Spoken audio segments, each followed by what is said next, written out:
जय गुरु जी, शुक्राना गुरु जी, अनंतम शुक्राना हमारे गुरु जी महाराज का। ओम नमः शिवाय, शिव जी सदा सहाय। ओम नमः शिवाय, गुरु जी सदा सहाय। शुक्राना, अनंतम शुक्राना।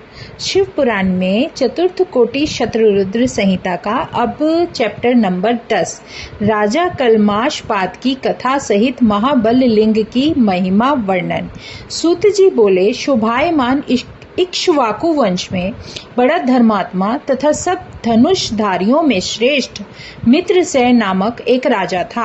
उस राजा की धर्मवती पतिव्रता स्त्री राजा नल की सती दमयंती के समान मदयंती नाम से प्रसिद्ध हुई।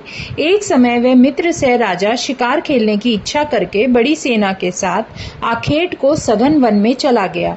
वहां विहार करते हुए उस राजा ने महादुष्ट साधुओं की पीड़ा देने वाले क्रूर कमठ नामक राक्षस को मार दिया। तब उसका भाई पापी इसको कपट से जीतने के अर्थ छल से राजा के समीप आ गया। उस नम्र आकार वाले राक्षस को नौकरी करने का आया हुआ देखकर उसे राजा ने अज्ञानता से रसोई का अध्यक्ष बना दिया और उस वन में राजा कुछ समय तक भ्रमण करके शिकार खेलकर वन से लौटकर आनंद से अपने नगर को आया। राजा के पिता के श्याह मृत्यु का दिन प्राप्त होने पर अपने गुरु वशिष्ठ जी को निमंत्रण दे अपने घर बुलाकर भक्ति पूर्वक भोजन कराया। उस समय कपट रूप उस राक्षस ने वशिष्ठ जी के सामने मनुष्य के मांस से मिले हुए शाक को परोस दिया। तब गुरु ने यह देखकर कहा, गुरुजी बोले, हे राजन, तुझे धिक्कार है, कपट करने वाले दुष्ट, तूने मेरे आगे मनुष्य का मांस परोसवाया है, इसलिए तू राक्षस हो जा।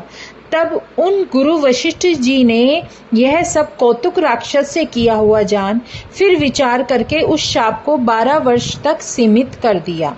जब उन्हें पता चला कि ये उनकी गलती नहीं है तो उन्होंने उसको सीमित समय में बांध दिया, जो कि 12 वर्ष तक का था। वह राजा अनुचित जो शाप उनको गलती से मिल गया उनकी गलती नहीं थी, उसको जानकर क्रोध से व्याकुल हो जल की अंजलि भरकर गुरुजी को शाप देने को उद्यत हुआ। उस समय उसकी धर्म पत्नी पतिव्रता मदयंती स्त्री ने राजा के चरणों में पड़कर शाप को निवारण कराया। तब अपनी स्त्री के वचनों से शाप को हटा राजा ने अपने चरणों में जल छोड़ दिया और वो चरण काले हो गए। हे मुनीश्वरों, उस दिन से लेकर इस लोक में वह राजा उस गिराए हुए जल के प्रताप से कलमाशपाद नाम से प्रसिद्ध हुआ। इस प्रकार राजा मित्र सह अपने गुरु वशिष्ठ ऋषि के शाप से वन के बीच में हत्यारा घोर राक्षस हुआ। वह राक्षस के रूप को धारण कर काल के समान वन में फिरता हुआ मनुष्य आदि अनेक जीवों को खाने लगा। उस काल के समान भयंकर राक्षस ने कभी वन में भ्रमण करते हुए किशोर अवस्था वाले नवोढ़ मुनि को अपनी पत्नी तथा बच्चे सहित देखा। वह मनुष्यों को भोजन करने वाला शाप से दुखी हुआ बाल्यावस्था वाले मुनि के पुत्र को खाने को इस प्रकार दौड़ा जैसे व्याघ्र मृग के बच्चे को पकड़ता है। उस मुनि की स्त्री ने अपने स्वामी को दैत्य से पकड़ा हुआ देखकर भयभीत हो उस राक्षस से गिड़गिड़ाकर मधुर वचन कह प्रार्थना की। अनेक बार प्रार्थना करने पर भी नराहारी निर्दयी व दुष्ट राक्षस उस ब्राह्मण तथा उसके पुत्र को फाड़कर खा गया। तब उस दीन साध्वी स्त्री ने अति दुखित हो विलाप कर अपने पति की अस्थियां इकट्ठी करके श्रेष्ठ चिता बनाई। अपने पति के पीछे जाने वाली उस ब्राह्मणी ने अग्नि में प्रवेश करके राक्षस आकार वाले राजा को यह शाप दिया कि आज से लेकर तू जब भी स्त्रियों से संगम करेगा तभी तेरी मृत्यु हो जाएगी। ऐसा कहकर वह सती अग्नि में प्रवेश कर गई। वह राजा भी 12 वर्ष की अवधि पर्यंत गुरु वशिष्ठ जी के शाप को भोगकर फिर अपने उसी रूप को प्राप्त कर प्रसन्न होकर अपने घर को आया। उस समय मदयंती ने ब्राह्मणी के शाप को जान विधवा हो जाने के भय से संगम करने में प्रवृत्त अपने पति को निवारण किया। संतान रहित राजा राज्य भोगों में शांत प्रसन्न न हुआ और सब राजपाट को त्याग वन को ही चला गया। वहां उसने अपने पीछे आती हुई भयंकर आकार वाली बारंबार डांटती हुई अति दुख देने वाली ब्रह्म हत्या को देखा। उस ब्रह्म हत्या से छूटने की इच्छा से व्याकुल चित्त वाले राजा ने जब व्रत यज्ञ आदि अनेक उपाय किए। हे ब्राह्मणों, जब अनेक उपायों से तथा तीर्थों में स्नान करने से उस राजा की ब्रह्म हत्या नष्ट न हुई तब वह राजा मिथिलापुरी को गया। तो उस ब्रह्म हत्या की परम चिंता में व्याकुल हुए तथा बाहर वन में गए। उस राजा ने गौतम ऋषि को आते हुए देखा और उस राजा ने निर्मल आकार वाले गौतम मुनि के समीप जाकर उनके दर्शन से कुछ शांति को प्राप्त होकर उन्हें बार बार प्रणाम किया। तब उन ऋषि ने कुशल पूछा। राजा उनकी कृपा दृष्टि से सुख पाकर गहरी तथा गर्म श्वास लेकर उनसे बोले। राजा बोले, हे मुने, यह कठिन ब्रह्म हत्या दूसरों को न दिखती हुई पद पद में ताड़न करती हुई मुझे बाधा देती है। कारण कि शाप से वशीभूत हुए मैंने ब्राह्मण के पुत्र का भक्षण किया। इससे सहस्रों प्रायश्चित करने से भी उस पाप की शांति नहीं होती है। हे मुने, उस पाप से दूर होने के कारण मैंने ब्राह्मण करके अनेक उपाय किए तो भी मुझ पापी की ब्रह्म हत्या नष्ट नहीं हुई। आज मेरा जन्म सफल हुआ। इस प्रकार मैं जानता हूँ कि आपके दर्शन मात्र से मुझे परम आनंद प्राप्त हुआ है। हे महाभाग, अपने चरण कमलों की शरण में आए हुए मुझे इस महापाप से दूर करो जिससे मैं सुख पाऊं। सूत जी बोले। इस प्रकार राजा से प्रार्थना किए हुए दयालु गौतम मुनि ने घोर पापों के दूर करने वाले श्रेष्ठ उपाय को बताया और गौतम जी बोले, हे साधु, हे राजेंद्र, तू धन्य है। महापापों से भय को त्याग। कारण कि शिवजी के शासन करते हुए शरण के अभिलाषी भक्तों को भय कहाँ। हे महाभाग, हे राजन, सुनो, महापातकों का नाश करने वाला गोकर्ण नामक शिव का स्थान रूप क्षेत्र है। वहाँ बड़े से बड़े पापों की भी स्थिति नहीं रह सकती। जहाँ महाबल नाम से प्रसिद्ध हुए शिवजी स्वयं स्थित हैं, वे महाबल संपूर्ण शिवलिंगों के सम्राट अध्यक्ष हैं तथा चारों युगों में चारों वर्णों के सब पापों को हरण करने वाले हैं। पश्चिम समुद्र के समीप गोकर्ण नाम वाला उत्तम तीर्थ स्थित है, जहाँ महापापों को दूर करने वाला शिवजी का ज्योतिर्लिंग है।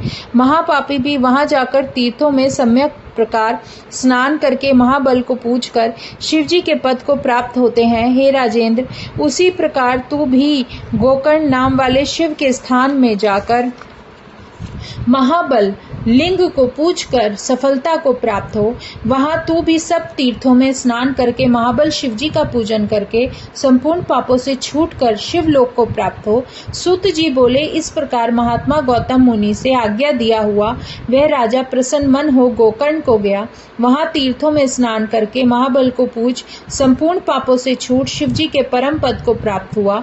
जो मनुष्य इस प्रकार महाबल की कथा को सुनता है वह 21 पीढ़ी सही शिवलोक को प्राप्त होता है। इस प्रकार मैंने महाबल नाम वाले शिवलिंग का समस्त हरण करने वाला परम अद्भुत महात्म्य तुमसे कहा। अब है 11th चैप्टर, चंद्रभाल शिवलिंग की महिमा वर्णना। जो भी महिमा है उसका पूरा वर्णन विस्तार में बताया गया है। ऋषि बोले, हे महाभाग, हे सूजी, शिवजी में तत्पर बुद्धि वाले, आप धन्य हैं। आपने महाबल लिंग की सुंदर कथा सुनाई। हे पाप रहित, उत्तर दिशा की ओर जो जो शिव के ज्योतिर्लिंग हैं उनके पाप नाशक महात्म्य को आप वर्णन करो। सूत जी बोले, हे ब्राह्मणों, आप आदर से सुनो। मैं उत्तर दिशा के शिवलिंगों के महात्म्य को संक्षेप में कहता हूँ। महापातक नाश करने वाला दूसरा गोकर्ण नाम क्षेत्र है, जहाँ अति विस्तार वाला पवित्र बड़ा वन है। वहाँ चंद्रभाल नामक श्रेष्ठ शिव का ज्योतिर्लिंग है। सुंदर भक्ति से रावण ने स्थापित किया और संपूर्ण सिद्धियों को देने वाला है। हे मुनीश्वरों, सब संसार के हित के निमित्त दया के समुद्र उन चंद्रभाल शिवजी वहाँ वैद्यनाथ जी के समान स्थित हैं।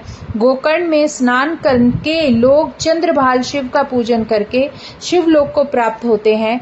यह सत्य है, इसमें कुछ संदेह नहीं। भक्तों के ऊपर स्नेह करने वाले चंद्रभाल शिव की महिमा बड़ी अद्भुत है, व्यास जी से भी वर्णन नहीं की जा सकती। चंद्रभाल महादेव के ज्योतिर्लिंग की महिमा तो बड़ी है, तथापि यथा किंचित सामर्थ्य के अनुसार वर्णन करता हूँ, सुनो। मिश्र ऋषिवर तीर्थ पर दधीच नामक शिवलिंग है। उसे दधीची मुनि ने परम प्रीति से स्थापन किया है। वहां जाकर विधि पूर्वक अच्छी प्रकार स्नान करके दाधीश्वर नाम वाले शिवलिंग को आदर से पूजना चाहिए। वहां पर शीघ्र तीर्थ यात्रा के फल चाहने वालों को विधि पूर्वक शिवजी के प्रसन्नता के निमित्त दधीची ऋषि की मूर्ति को पूजना चाहिए। हे मुनि श्रेष्ठों, ऐसा करने से मनुष्य कृतकृत्य होता है। इस लोक में पूर्ण सुख को भोग कर परलोक में सद्गति को प्राप्त होता है। नैमिषारण्य में तो ऋषियों से स्थापन किया हुआ ऋषीश्वर नामक सुखदायक ज्योतिर्लिंग प्रसिद्ध है। हे मुनीश्वरों, उनके दर्शन करने से पापी मनुष्यों को भी इस लोक तथा परलोक में भक्ति मुक्ति प्राप्त होती है। हत्या हरण तीर्थ पर पाप नाशक पूजनीय विशेषकर कोटि हत्याओं को नाश करने वाला शिवलिंग है। देव प्रयाग तीर्थ में ललितेश्वर नाम वाला शिवलिंग है। वह शिवलिंग सिर के भाग स्वरूप में स्थित करने वाला ज्योतिर्लिंग की पूजा सब पुरुषों को करनी चाहिए। नयपाल नामक प्रसिद्ध पुरी में पशुपतीश नामक प्रसिद्ध तथा सब कामनाओं को सिद्ध करने वाला ज्योतिर्लिंग है। वह शिवलिंग सिर के भाग स्वरूप में स्थित है और उसकी कथा को केदारेश्वर के इतिहास में वर्णन करूंगा। उसके समीप मुक्तिनाथ नामक शिवलिंग बड़ा अद्भुत है। उनके दर्शन तथा पूजन करने से भुक्ति मुक्ति प्राप्त होती है। हे मुनि श्रेष्ठों, वह चारों दिशाओं में उत्तम लिंगों का वर्णन आपसे कहा। अब और क्या सुनना चाहते हो वह मुझसे कहो। अब है 12वां चैप्टर, शिवलिंग रूप का कारण एवं हाट केश महादेव की उत्पत्ति।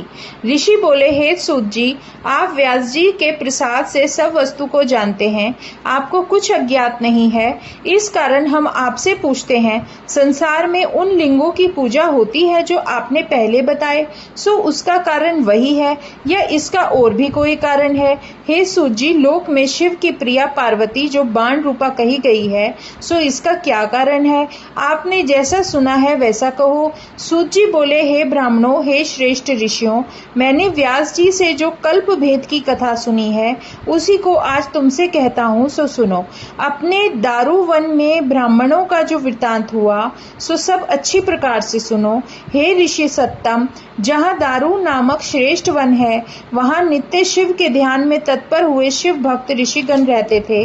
वे मुनीश्वर तीनों कालों में निरंतर शिव जी की पूजन करते थे और अनेक प्रकार के स्तोत्रों से स्तुति करते थे। वे शिव के ध्यान में परायण शैव द्विज ऋषिगण समिधाओं को लेने के निमित्त कभी दारुवन में आए। इसी अंतर में साक्षात नील लोहित शंकर विकट रूप धारण कर उनकी परीक्षा के निमित्त प्राप्त हुए। साक्षात दिगंबर अति तेजस्वी विभूति भूषण से शोभायमान कामियों के समान चेष्टा को किए, हाथ में ज्योतिर्लिंग को धारण किए, स्वयं भक्तों से प्रसन्न हुए शिवजी मन से उन वनवासी मुनियों की भलाई करने को प्रसन्नता से उस वन में प्राप्त हुए। उनको देखकर ऋषि पत्नी परम त्रास हो प्राप्त को व्याकुल हो गई तथा कोई विस्मित हो वहां आई तथा हाथ पकड़कर परस्पर आलिंगन करने लगी। इस प्रकार से स्त्रियां परस्पर आलिंगन करने से अति प्रसन्न हुई। इसी अवसर में वे श्रेष्ठ ऋषि भी आ गए। उनके विरुद्ध रूप को देखकर वे दुखी तथा क्रोध से व्याकुल हुए।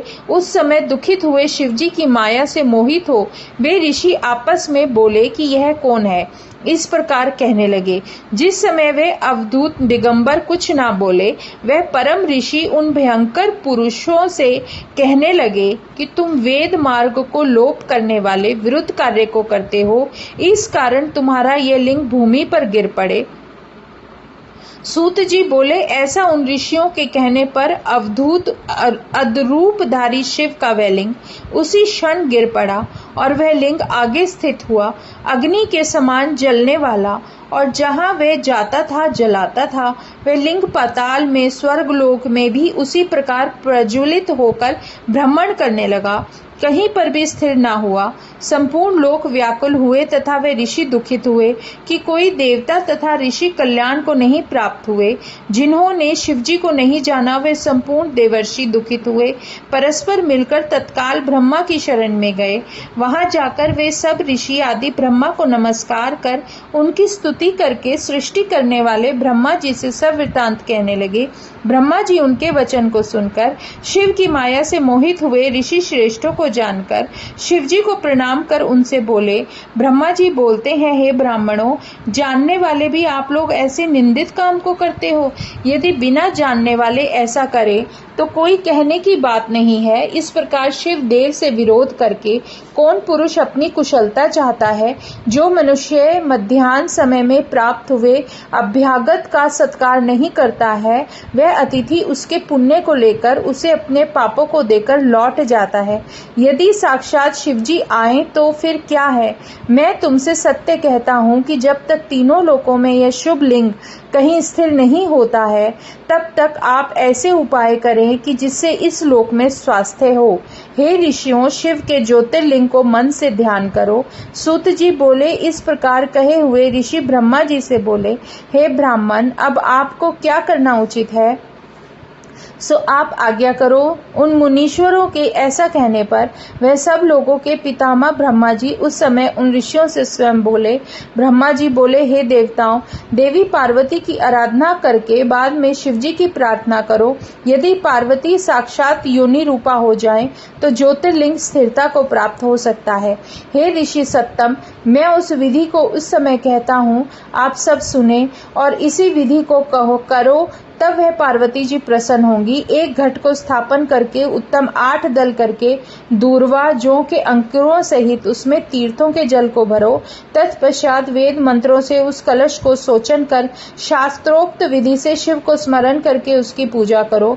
हे ऋषियों, शतरुद्रीय मंत्रों से उस कलश के जल से उस शिवलिंग को स्नान कराकर उक्त मंत्रों से मार्जन करके शांति को प्राप्त हो जाओ। फिर योनि रूप वाली गिरिजा तथा बाण को स्थापन कर वहां उसी लिंग का स्थापन एवं मार्जन करो और सुगंध तथा चंदनों से पुष्प, धूप, दीप, नैवेद्य आदि पूजा से परमेश्वर शिव को संतुष्ट करो। प्रणाम तथा पुण्य स्तुतियों से बाजे कानों में धूम कर मंगलाचरण करो। तत्पश्चात जय का उच्चारण कर यह प्रार्थना करो कि हे देवेश, हे संसार को प्रसन्न करने वाले, आप प्रसन्न हो जाओ। आप संसार के कर्ता हैं तथा पालन करने वाले हैं। आप यह विनाशी संहार करने वाले हैं। हे महेश्वर, आप संसार के आदि हैं तथा जगत के उत्पन्न करने वाले संसार के अंतर्यामी हैं। आप शांत हो तथा संपूर्ण लोकों का पालन करो। इस विधि के करने से निसंदेह स्वास्थ्य होगा और तीनों लोकों में विकार न होगा बल्कि सुख प्राप्त होगा। सूत जी बोले। ऐसा सुनकर देवता तथा ऋषि ब्रह्मा जी को प्रणाम करके सब लोगों के मुख की इच्छा से और उनके सुख को चाहते हुए उन शिव जी की शरण को प्राप्त हुए। उस समय परम भक्ति से पूजित और सत्कार किए हुए शिव जी अति प्रसन्न होकर उन ऋषियों से बोले, हे संपूर्ण देवताओं, हे ऋषियों, आप सब मेरे वचन को आदर से सुनो। यदि मेरा ज्योतिर्लिंग योनि रूप से धारण किया जाए तो सुख होगा। बिना पार्वती के और कोई मेरे ज्योतिर्लिंग को धारण करने में समर्थ नहीं है। उन देवी पार्वती से धारण किया हुआ मेरा लिंग शीघ्र ही शांति को प्राप्त होगा। सूत जी बोले, हे मुनीश्वरों, यह सुनकर देवता और ऋषियों ने ब्रह्मा जी को ग्रहण कर उस समय पार्वती की प्रार्थना की। पार्वती जी तथा शिव जी को प्रसन्न करके पूर्वोक्त विधि के अनुसार श्रेष्ठ ज्योतिर्लिंग की स्थापना की और मंत्रों में कहीं विधि के अनुसार देवता तथा ऋषियों ने अपने धर्म के हेतु पार्वती तथा शिव जी को प्रसन्न किया।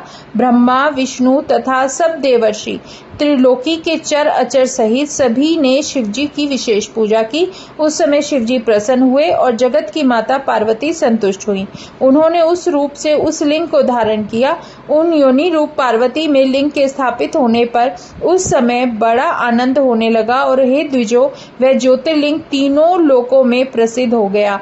वह पार्वती तथा शिव प्रतिमा हाटकेश नाम से प्रसिद्ध है। उनके पूजन करने से सब प्रकार के लोगों का सुख प्राप्त होता है। इस लोक में संपूर्ण समृद्धि अति सुखदायी होती है और परलोक में परम मुक्ति प्राप्त होती है। इसमें कुछ भी संदेह नहीं है। वहाँ शिव पुरुष और पार्वती प्रकृति है। जय गुरु जी। शुक्राना गुरु जी। अनंतम शुक्राना हमारे गुरु जी महाराज का। ओम नमः शिवाय। शिव जी सदा सहाय।